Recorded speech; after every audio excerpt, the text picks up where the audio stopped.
یہ باتیں ضمن آ جاتی ہیں نہیں.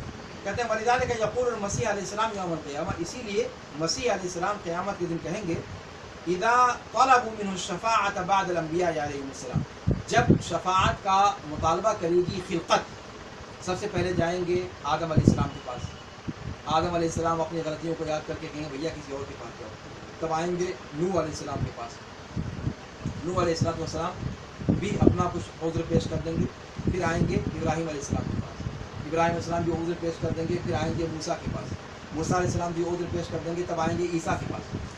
عیسیٰ کے پاس جب آئیں گے بقیہ انبیاء کے بعد، عیسیٰ کیا کہیں گے؟ وہ تو ٹھیک ہے محمد، لیکن وہ کہیں گے کیا؟ یہاں پر اس موقع پر جو جملہ ادا کریں گے وہ جملہ محل شاہد ہے. کہتے ہیں کہ جب ان سے اپنے سے پہلے انبیاء کے پاس سے ہو کر کے جب پوری خلقت ان کے پاس آئے گی، اور یہ مطالبہ کس چیز کا کریں گے؟ کس چیز کی شفاعت؟ لا ابداً، ہاں لا لا لا لا ابداً نہیں بھائی.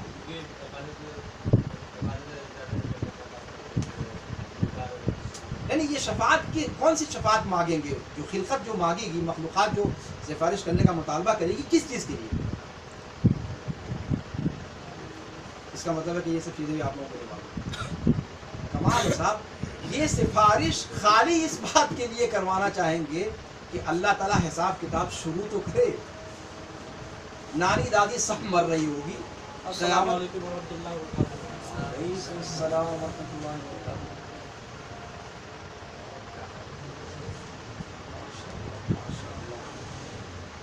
بیٹھے خوشی بیٹھے. چلیں بہت لیٹ ہو گیا. ابھی تک یہی بیٹھے کیا؟ ہاں استمدادی سے لمبا ہو اس ٹائم تو کہہ رہے تھے کہ آپ کے پاس ہے نہیں. میں تو کارڈ رکھا تھا وہاں پر حکیم بھائی کے اچھا ہاں. اچھا. اور سب خیریت سے؟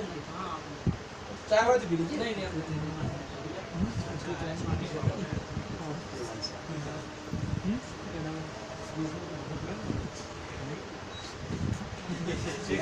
ہاں میں آپ نہ جا پائے. چلیے مسائل جلدی اس کو آگے مکمل کریں. کیا کہہ رہا تھا میں؟ ہاں تو یہ شفاعت کس چیز کی ہوگی؟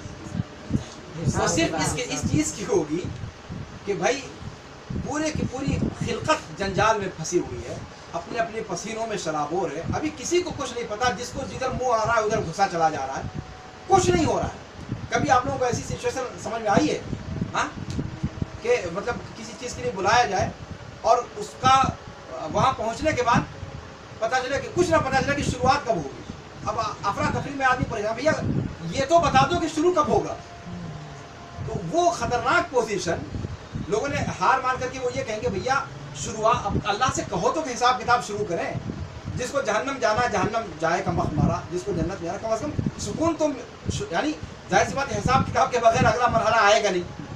تو وہ خالی یہ سفارش کرنے کے لیے کہ اللہ تعالیٰ حساب کتاب شروع تو کرے، خالی اس چیز کی سفارش کروانے کے لیے دوڑیں گے ادھر ادھر. اور اللہ رب العالمین کے جاہ و جلال کا عالم یہ ہوگا کہ کسی کی ہمت نہیں پڑے گی کہ اللہ تعالیٰ سے یہ مطالبہ خالی کر دے کہ اللہ تعالیٰ حساب کتاب تو شروع کر دے. پوری مخلوقات پریشان ہے. یہ شفاعت وہ والی شفاعت ہے. آپ صلی اللہ علیہ وسلم کئی شفاعتیں کریں گے. وہ شفاعت کا باب ہو سکتا ہے کہ آپ لوگوں کے یہاں اگلے سال آئے اسی کتاب کے اندر، تو وہاں ہو سکتا ہے آپ کو بتایا جائے کہ یہ شفاعت کتنی اقسام پر مشتمل ہے اور آپ صلی اللہ علیہ وسلم کون کون سی شفاعتیں کریں گے. جی مشاہد، یہاں جو شفاعت ہے وہ اس سے مراد کون سی شفاعت ہے؟ حساب کتاب شروع کروانے کے لیے جو مطالبہ کریں گے. ایسا کرو یہی آگے آپ لوگ بڑھاتے چلے جائے، بڑھاتے چلے جائیے. تو یہ شفاعت کس چیز کی ہوگی؟ جو اللہ رب العالمین سے یہ سفارش کرنی ہوگی کہ اللہ تعالیٰ حساب کتاب کا معاملہ شروع تو کرے. ہاں وہ گو مگو کی کیفیت جو پریشان ہے، پتہ نہیں حساب کتاب شروع کب ہوگا. شروع ہونے کے بعد جو ٹائم لگنا ہے اور اس کے بعد جو کچھ پیش آنا ہے وہ سب تو ہونا ہی ہونا ہے. ہاں لیکن ابھی حساب کتاب ہی نہیں شروع ہوگا. لوگ اپنی اپنی قبروں سے اٹھ کر کے پہنچیں گے اور افراتفری کے عالم میں ہاں اٹھتے ہی کہتے ہیں کہ سر اڑاتے ہی اولے پڑے. قبر سے اٹھیں گے اور وہ 1.5 سوا نیزے کا سورج اور پھر افراتفری پوری کی پوری دائیں بائیں آگے پیچھے سب سے سب اکٹھا ہو چکے ہوں گے اور سب ایک دوسرے میں ہاں پریشان ہوں گے. تو اس حساب کتاب کے عمل کو شروع کروانے کی سفارش کے لیے یہ مرحلہ ہوگا. تو عیسیٰ علیہ السلام کیا کہیں گے؟ کہیں گے اذهبوا الى محمد. کہیں گے بھیا یہ سفارش میں بھی نہیں کروں, یہاں پر میری بھی جرات نہیں کی سفارش کروں. کیا کرو؟ محمد صلی اللہ علیہ وسلم کے پاس کیوں جاؤ, کیوں جاؤ؟ یہ ہے محل شاہد. ان کو کیوں بھروسہ رہے گا کہ محمد صلی اللہ علیہ وسلم ریجیکٹ نہیں کریں گے؟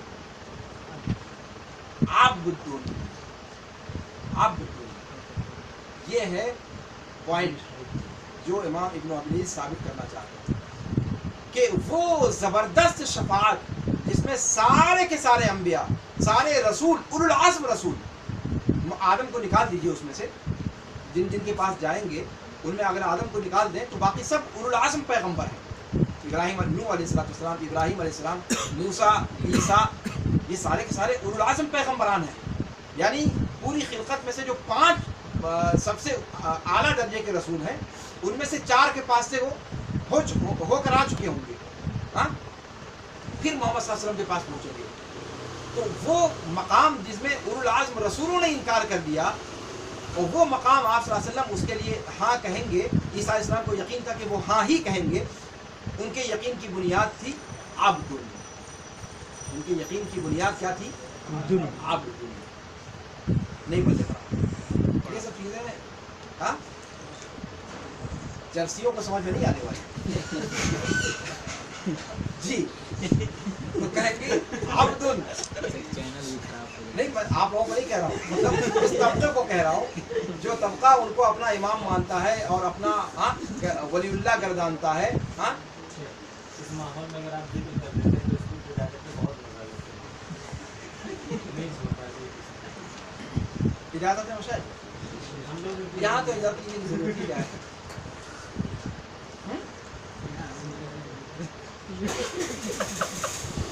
یہاں ضرورت ہی نہیں ہے, جو سب کے سامنے ہے تو ماشاءاللہ. جی تو کیا کہیں گے؟ اذهبوا الى محمد عبد غفر له ما تقدم من ذنبه وما تاخر. عبد, اور آپ لوگوں کو بتایا جا چکا ہے کہ بلاغہ کے اندر نکرہ جب استعمال کیا جاتا ہے تو نکرہ کے کچھ بلاغی مقاصد ہوتے ہیں. ہاں, نکرہ لانے کے کچھ مقاصد ہوتے ہیں. تو یہاں پر نکرہ تفخیم شان اور تعظیم شان کو بتانے کے لیے لایا گیا. وہ سب سے عظیم بندے ہیں. بندے تو سبھی ہیں اللہ کے, بھائی جن جن کے پاس سے آئے تھے وہ کیا بندے نہیں تھے؟ سب تو بندے ہی تھے نا.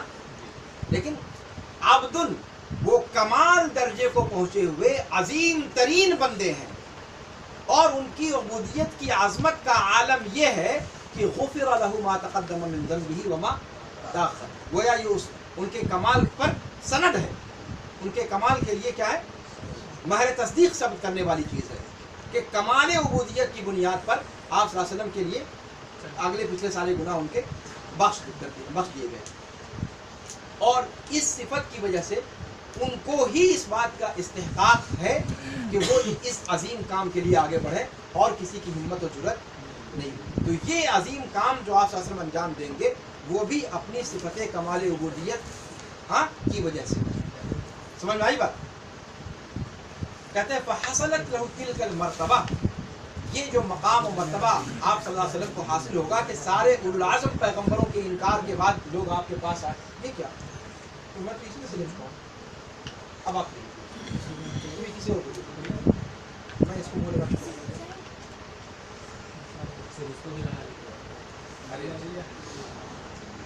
دے دو تیمی صاحب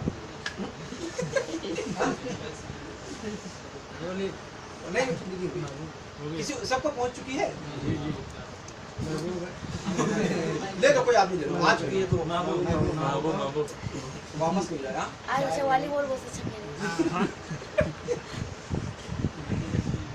جی مشاہد, تو کیا کہہ رہا تھا؟ کہتے ہیں کہ فحاصلت له تلك المرتبہ بتکمیل عبود.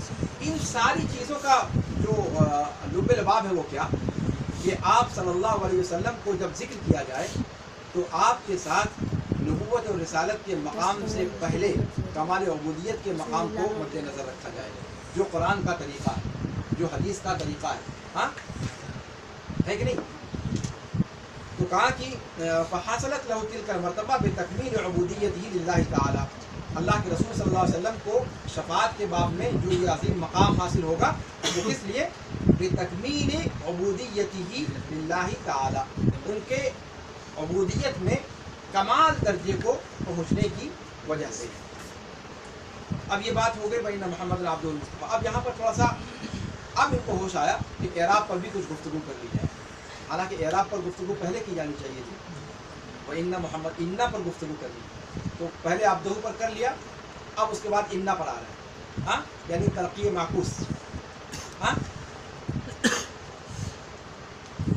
یہاں پر وَأَنَّ مُحَمَّدًا عَبْدُهُ الْمُصْطَفَىٰ کہیں گے یا وَإِنَّ مُحَمَّدًا، وَإِنَّ مُحَمَّدًا، اس لیے کہ یہ عطف ہے مطلب کا شروع، ان اللہ واحد ان اللہ واحد، احسن، ان اللہ واحد لا شریک نہیں، لیکن ان اللہ سے پہلے کیا ہے؟ نقول نقول فی نقول، ہاں نقول فی توحید اللہ معتقدین بتوفیق اللہ ان اللہ واحد واحد، تو یہ قول کا مقول ہے، اور ان اللہ واحد پر عطف ہے وان محمدا عبد المصطفیٰ، تو معطوف علیہ کا اعراب ایک ہوتا ہے۔ تو جس طرح ان اللہ واحد لا شریک لا یہ قول کا مقول واقع ہے، ویسے ہی ان محمدا عبد المصطفیٰ یہ قول کا مقول واقع ہے، اسی لیے یہاں پر انا کہا جائے گا، قالا کے بعد انا نہیں آگا کبھی بھی۔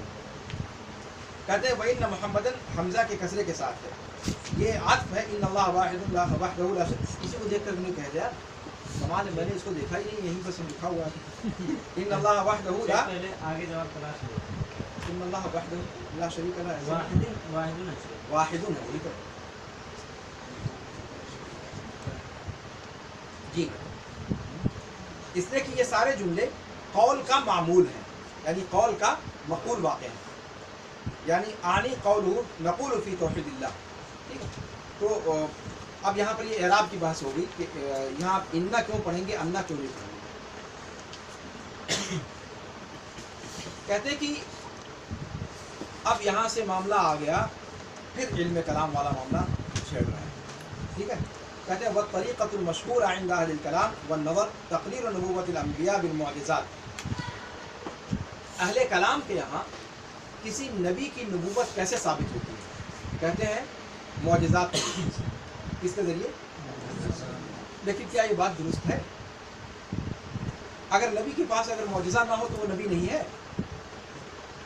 نبی کی اپنے نبوت کے لیے معجزہ کے علاوہ کوئی دلیل اس کے پاس نہیں ہوتی۔ ہاں صحیح بات کیا ہے؟ ہاں صحیح بات کیا ہے؟ معجزہ دلیل ہے نبوت کی، اس کا انکار نہیں، لیکن کیا وہی اکلوتی دلیل ہے؟ ایسی بات نہیں ہے۔ آپ صلی اللہ علیہ وسلم کی نبوت کی دلیل آپ صلی اللہ علیہ وسلم کا صادق و امین ہونا بھی تھا، آپ صلی اللہ علیہ وسلم کا بیہیویئر جو ان لوگوں کے درمیان آپ صلی اللہ علیہ وسلم کی جو سیرت طیبہ تھی وہ اپنے آپ میں دلیل تھی کہ آپ سچے ہیں، آپ نبوت کے دعوے میں سچے ہیں، اور آپ نبی ہونے کی بات جو کہہ رہے ہیں وہ کیا ہے؟ برحق ہے یا نہیں؟ یا صرف چاند کو دو ٹکڑے کرنا اور قرآن لے کر کے اترنا یہی آپ صلی اللہ علیہ وسلم کی نبوت کی دلیل ہے؟ معجزات نبوت کی دلیل ہوا کرتے ہیں، اس کے اندر کوئی دو رائے نہیں ہے، لیکن سوال یہ ہے کہ کیا اکیلے تنہا معجزات ہی نبی کی نبوت کی دلیل ہوتے ہیں؟ مسئلہ یہ ہے، متکلمین کیا کہتے ہیں کہ اگر نبی ہے تو معجزہ ضروری ہے، اگر معجزہ نہیں تو نبی نہیں، یعنی وہ معجزہ کو نبی کی اکلوتی دلیل مانتے ہیں، اور جب نبی کی اکلوتی دلیل مانتے ہیں اسی لیے کیا کرتے ہیں؟ معجزہ کی طبیعت سے ملتی جلتی کوئی چیز نبی کے علاوہ کسی کے لیے وہ نہیں مانتے، یعنی بلفظ دیگر کس کا انکار کرتے ہیں؟ کرامت کا انکار کرتے ہیں۔ ایک چیز ہے کرامت، سنا ہے کہ آپ لوگوں نے؟ ایک چیز ہوتی ہے معجزہ اور ایک چیز ہوتی ہے کرامت۔ کرامت کیا ہوتی ہے؟ ہاں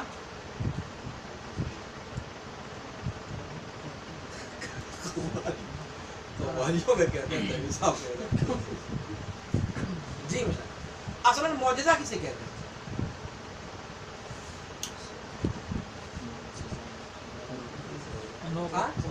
خلق عادت، ناممکن نہیں کہتے اس کو، خلق عادت۔ خرق عادت چیز کا ظاہر ہونا کسی انسان کے ہاتھوں، یعنی کسی انسان کے ہاتھوں ایسی چیز کا ظاہر ہونا جو انسان کی عام طور پہ جہاں تک طاقت ہے اس سے اوپر کی چیز مانی جائے، جیسے آگ پر چلنا، پانی پر چلنا، ہاں، فضاؤں میں اڑنا وغیرہ وغیرہ۔ خرق عادت عام طور سے انسان ایسا نہیں کر سکتا، انسان چاہے کہ جتنا مضبوط ہو، جتنا بڑا پہلوان ہو، یہ سب چیزیں انسان کے کرنے کی نہیں ہے، عادی انسان۔ تو خرق عادت کا ظہور اگر نبوت کے دعوے کے ساتھ جڑا ہوا ہو تو وہ معجزہ ہے، اور اگر نبوت کا دعویٰ نہ ہو، صرف خرق عادت کا ظہور ہو تو وہ کرامت ہے۔ تو وہ کیا ہے؟ کرامت ہے، اور یہ کرامت اللہ کے نیک بندوں کے ہاتھ پر اللہ تعالیٰ ظاہر کرتا ہے۔ ہاں، اس کا اہل سنت والجماعت کا عقیدہ ہے کہ یہ چیز درست ہے، یہ چیز کیا ہے؟ درست ہے، واقعتاً یہ چیز ہے، کرامت کا ظہور ہوتا ہے۔ لیکن کرامت کے ظہور میں یا معجزے کے ظہور میں یہ نبی یا کرامت کا ظہور کرنے والا اپنی مرضی سے نہیں کرتا، یہ اللہ تعالیٰ کرواتا ہے، اللہ تعالیٰ کرواتا ہے۔ یعنی اتنی ان کی وہ نہیں ہوتی کہ وہ چاہیں کہیں کہ صاحب ایسا کر دو، اور نبی کہے گا کہ ہاں میں ایسا کر سکتا ہوں اور ایسا کر دے، ایسا ہوتا نہیں۔ اللہ رب العالمین کی مرضی جب ہوتی ہے تب وہ خرق عادت چیز کا ظہور کسی کے ہاتھ پر بھی کرواتا ہے، چاہے وہ نبی ہو چاہے غیر نبی۔ اچھا، ایک چیز اور ہوتی ہے، میرے خیال سے اس کو آپ لوگ اگلے سال ہی اس کو بھی پڑھیں گے، یقینی طور پر ابھی تک نہیں آیا۔ ایک چیز ہوتی ہے معجزہ، ایک چیز ہوتی ہے کرامت، اور ایک چیز ہوتی ہے استدراج۔ استدراج کیا ہوتی ہے؟ استدراج۔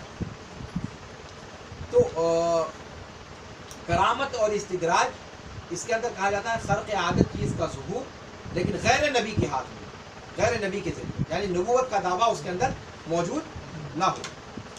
نبوت کا دعویٰ موجود ہو تو اس کو معجزہ کہا جاتا ہے۔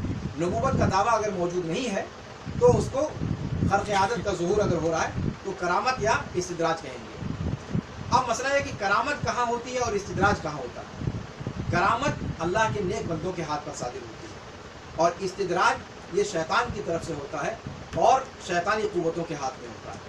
جیسے آپ بہت سارے جادوگروں کو دیکھتے ہیں کرتے ہوئے، ہاں، بہت سارے عاملوں کو دیکھتے ہیں اٹھ پٹانگ چیزیں کرتے ہوئے، تو یہ استدراج شیطان کی طرف سے ہوتا ہے۔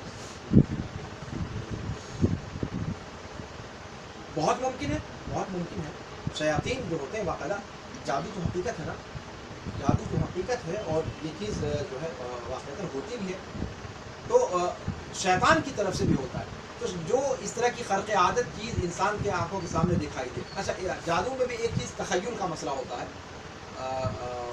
یخیل الیہ من سحرہم انہا تسعی، جو موسیٰ السلام کے بالمقابل جادوگروں نے اپنا جادو پھینکا تھا، اس کے بارے میں قرآن نے کہا یخیل الیہ من سحرہم، یعنی وہ سحر تخیل، جادو کی بھی وہ بھی ایک الگ ٹاپک ہے، اس کے بارے میں۔ بہرحال، تو استدراج جو ہے وہ شیطانی قوتوں کی طرف سے ہوتا ہے۔ خرق عادت سب میں مشترک ہے، خرق عادت یعنی انسان کی عام جو پہنچ ہے اس سے اوپر کی کسی چیز کا کرنا، انسان کی بات میں کر رہا ہوں، یعنی ہما اور شبہ کی بات نہیں کہ زید عمر بکر یہ نہیں کر سکتا لیکن یہ کر سکتا ہے، وہ نہیں کر سکتا۔ پورے طور پر انسان کے بس سے اوپر کی کوئی چیز ظاہر ہو، جو آدھی، جیسے کہ اچانک کسی کا اڑنے لگنا۔ اب یہ انسان کتنا ہی بڑا طاقتور ہو، لیکن انسان کا فضاؤں میں اڑنا، یہ آپ تصور کر سکتے ہیں؟ نہیں تصور کر سکتے۔ آلات وغیرہ کی ایجاد کرنے کے بعد وہ سب کرنا، وہ تو وسائل کے ذریعے سے ہوا، لیکن ایسے ہی حضرت انسان نارمل انداز میں بیٹھے بیٹھے اٹھے اور اڑنا شروع کر دیں، تو خرق عادت ہوا نا۔ تو اس کو کہتے ہیں خرق عادت، یعنی عادت عام طور سے جو چیزیں ہو سکتی ہیں انسان سے، اس سے اوپر کی چیز کا ظہور، خرق عادت۔ اگر اس کے ساتھ نبوت کا دعویٰ جڑا ہوا ہے تو پھر وہ معجزہ ہے، اگر وہ اللہ کے نیک بندوں کے ہاتھ پر ظاہر ہو رہی ہے تو وہ کرامت ہے، اور اگر اللہ کے نافرمان بندوں کے ہاتھ پر ظاہر ہوتی ہے تو وہ استدراج ہے۔ اس موضوع پر سب سے جامع کتاب ہے الفرقان بین اولیاء الشیطان و اولیاء الرحمن۔ ہاں، سنا ہے نام؟ اس میں آپ پڑھیے، عام طور سے آپ دیکھتے ہوں گے غیر مسلموں کے یہاں ہندوؤں کے یہاں عام طور سے وہ لوگ جو بھٹکتے ہیں ان کے بھٹکنے کی وجہ یہی استدراج ہوتا ہے. کہتے ہیں یار یہ تو ایسا کر دیتے ہیں, یہ سب کچھ کر سکتے ہیں, بھگوان ہے ہمارے. جہاں کوئی ایسی چیز دیکھا جو عام انسان نہیں کر پا رہے ہیں اور وہ کر دیتے ہیں, خلاص وہ بھگوان بن گئے. اس لیے کہ ان بیچاروں کو تھوڑی نا سراج العلوم کی طرح سے تحاویہ پڑھنے کا موقع ملتا ہے کہ وہ اس چیز کو سمجھے کہ بھیا یہ معجزہ کیا ہے, کرامت کیا ہے اور استدراج کیا ہے. اور سراج العلوم کے لڑکے بھی الفرقان پڑھنے کی زحمت نہیں کرتے. الفرقان پڑھو, بہت مارکت والا کتاب ہے. کہاں ہے اس کو دکھا دیجیے کسی کو. یہ تو موجود ہے, یہیں پر لگی ابن تیمیہ کی کتاب ہے الفرقان بین اولیاء الرحمن و اولیاء الشیطان. وہابیہ کے درس چھوڑ کر کے میں وہ اس کو پڑھاؤں. آپ نیٹ پر دیکھ سکتے ہو نا, پی ڈی ایف آپ کو نوٹ کر اپنے یہاں وہ ڈاؤن لوڈ کر سکتے ہو. ماشاء اللہ جی. تو کیا ہوا, کہاں پر بات ہے؟ ہاں کہتے ہیں کہ والطریقۃ المشہورہ عند اہل الکلام والنظر تقریر نبوۃ الانبیاء بالمعجزات. عام طور پر اہل کلام کے یہاں جو مشہور طریقہ ہے انبیاء کرام کی نبوت کو ثابت کرنے کا, وہ کیا ہے؟ معجزات. اچھا ہاں, یہاں پر میں بات لے آؤں.